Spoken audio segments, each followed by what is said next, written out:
যারা খুনি হাসিনার বিচার চেয়েছে সেটার সাথে আমি সর্বাত্মকভাবে একাত্মতা পোষণ করছি।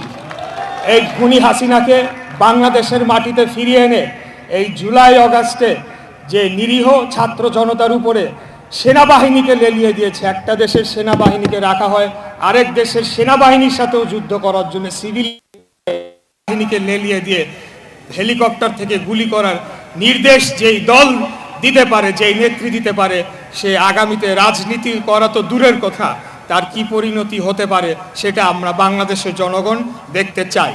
আমরা তার সর্বোচ্চ শাস্তি বিচার নিশ্চিত হোক বাংলাদেশের মাটিতে, সেটি আমরা দেখতে চাই এবং এই দাবিতে আমি একাত্মতা পোষণ করছি।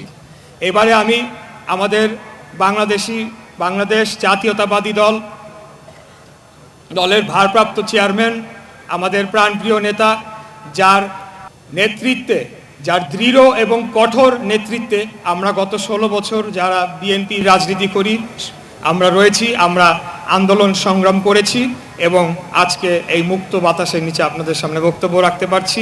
সেই প্রাণপ্রিয় নেতা দেশনায়ক জনাব তারেক রহমানের লিখিত বক্তব্য আপনাদের মাঝে উপস্থাপন করছি।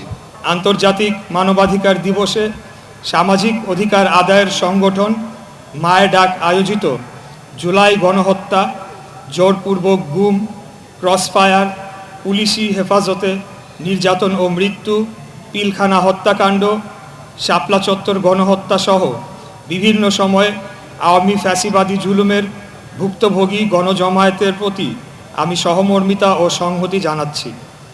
যারা ভোটাধিকার, নাগরিক স্বাধীনতার জন্য সোচ্চার হতে গিয়ে আওয়ামী স্বেচ্ছাতন্ত্রের নৃশংস নিপীড়নে আত্মদান করেছেন, তাদের প্রতি জানাই গভীর শ্রদ্ধা।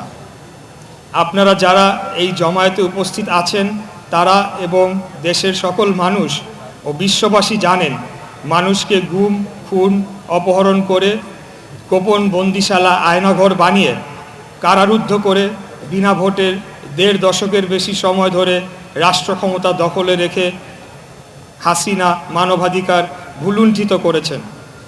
আন্তর্জাতিক তদন্ত এবং অব্যাহত সমালোচনা সত্ত্বেও হাসিনার একদলীয় কর্তৃত্ববাদী সরকার ক্রমাগত মানবাধিকার লঙ্ঘন করে দেশকে বৃহৎ কারাগারে পরিণত করেছিল।